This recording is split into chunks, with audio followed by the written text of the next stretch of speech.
Hello friend, welcome to the YouTube channel W mentor. আর এরকম আমরা প্রচুর দেখেছি যে ম্যাকআউট কোশ্চেন তো সেট করেছে, বাট রেজাল্ট দিতে হয়তো প্রচুর লেট করে দিয়েছে বা খুব জলদি দিয়ে দিয়েছে, কিন্তু রেজাল্ট ঠিক মতো দেয়নি। এরকম প্রবলেম তো স্টুডেন্টরা ফেস করেইছে।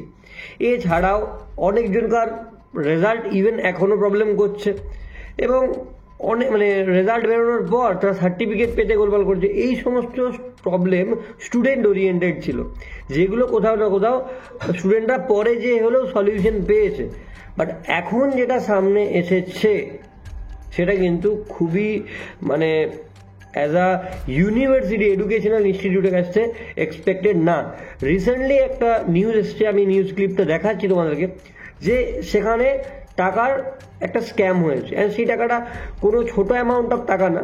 আজকে যদি এক একটা ইউনিভার্সিটিতে কোটি টাকা স্ক্যাম হয় তো সেটা ভীষণ ব্যাপার এটা।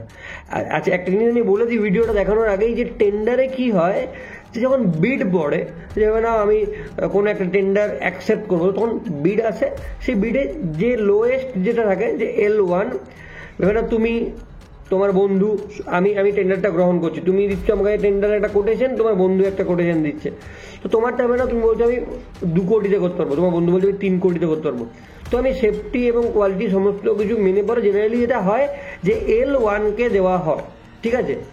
তো সেক্ষেত্রে এখানে দেখা গেছে যে টেন্ডার যখন এসেছে বা রিক্রুটমেন্ট যখন হয়েছে, সেখানে টাকা পয়সার প্রচুর গোলমাল, এবং সেই টাকাটা শুনলে তোমরা অবাক হয়ে যাবে।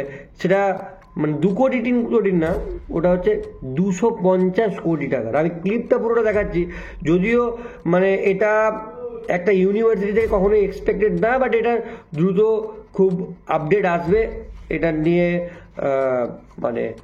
আবার তদন্ত চলবে। যদিও তদন্ত সিবিআই এর হাতে আরজি করারটা তো গেছে, সেটা আজ 90 দিন পেরিয়ে গেছে, আই হোপ আরও বেশি পেরিয়ে গেছে, বাট এখনও ওরকম কোনো সেরকম স্ট্রং যে একটা অ্যাকশন সেটা নেওয়া হয়নি। তো আশা করা যাচ্ছে এটা তো অ্যাটলিস্ট নেওয়া হবে। তো আমি ডাইরেক্টলি চলে আসছি ক্লিপে, তোমাদের যা রায় তোমরা কিন্তু কমেন্টে অবশ্যই জানিও। That's it. এই মুহূর্তে একটা গুরুত্বপূর্ণ খবরে নজর। ম্যাকআউট অর্থাৎ রাজ্য প্রযুক্তি বিশ্ববিদ্যালয়ে ব্যাপক টাকা নয় ছয় টেন্ডার থেকে কর্মী নিয়োগ। ক্যাগ রিপোর্টে উল্লেখ 2018 থেকে 2023 এই 5 বছরে ম্যাকআউটে প্রায় 250 কোটি টাকা দুর্নীতি হয়েছে। বিষয়টি কার্যত স্বীকার করে নিয়েও উপাচার্যের দাবি যে তিনি দায়িত্বভার নেওয়ার আগেই এই বিপুল পরিমাণ দুর্নীতি হয়েছে। কর্মসমিতির বৈঠকে বিষয়টি তিনি তুলবেন বলেও জানিয়েছেন। টেন্ডারিং এর পরে টেকনিক্যাল বিড কমপ্লিট হওয়ার পরে যে ফিনান্স বিড সেটা তো সবসময় নাম্বার 1 কে দেওয়া হয়, L1 কে দেওয়া হয়, কিন্তু এখানে নাকি L2 এবং L3 কে দেওয়া হয়েছে।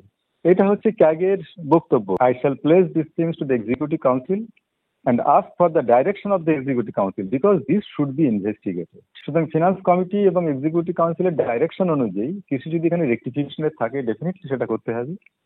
ফিউচারে যেটা না হয় সেই জিনিসটা আমাদের ভালো করে স্ট্রিক্টলি দেখতে হবে। দেখো, গত 5 বছর 2018 থেকে 2023 5 বছরে 250 কোটি টাকা।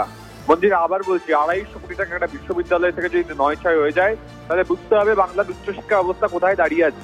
তো বর্তমান যিনি উপাচার্য আছেন তিনি বলছেন যে কর্মসমিতির বৈঠকে এটা পেশ করবেন এবং এটা নিয়ে সঠিক তদন্ত হবে। কিন্তু এতদিন ধরে যে সরকারি টাকা, অর্থাৎ তোমার আমার টাকা 9-6 হলো, তা কার পকেটে গেল, এই প্রশ্ন কিন্তু উঠছে। স্বাভাবিকভাবে শুধু কর্মী নিয়োগ নয়, টেন্ডার দেওয়া, বিল্ডিং থেকে শুরু করে যেখানে তাকানো যায় রন্ধ্রে রন্ধ্রে দুর্নীতির খোঁজ। একেবারে এখন তদন্তের কথা বলা হচ্ছে, কিন্তু এতদিন নজরদারি হয়নি কেন, নজরদারি ছিল না কেন, এই প্রশ্নটাই উঠবে। সুমন, আপাতত তোমাকে ধন্যবাদ।